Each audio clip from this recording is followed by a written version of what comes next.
yung amazing na kwento tungkol sa mga ibon. Ang La Papatchea ang nag-iisang bird sanctuary sa Metro Manila. Marami ang di nakakaalam na libreng mag-birdwatching dito. Silipin natin ang mga birds in the city. Sa unang 3 buwan ng COVID-19 lockdown, malaki raw ang naging improvement sa air quality sa Metro Manila. Nabawasan kasi ang polusyon mula sa mga sasakyan at industriya. Pero dahil business as usual na ulit, balik na rin ang mausok at maduming hangin. Buti na lang, may natitira pang lunti ang lugar sa Metro Manila na tumutulong para ma-improve ang air quality.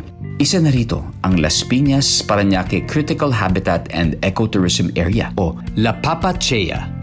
Mahigit 30 hectares ng La Papatchea ay covered ng mangrove forest.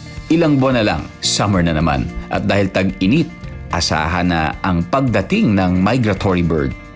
Ang La Papatchea ang nag-iisang bird sanctuary sa Metro Manila. Marami ang di nakakaalam na libreng mag-birdwatching dito. May birdwatching station ng DENR sa loob ng park.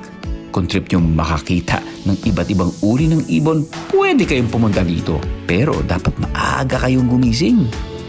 Sa ngayon may 82 wild bird species.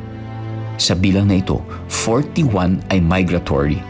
Hindi lang tao kundi pati hayop ay nakikinabang sa urban forest na ito. Proteksyon sa bagyo, pananggalang sa baha, pang-filter ng maduming hangin. The least that we can do ay panatilihing malinis at maayos ang buong lugar.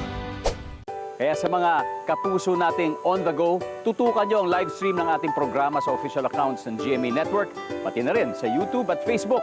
At mag-comment din kayo sa ating mga kwentong amazing.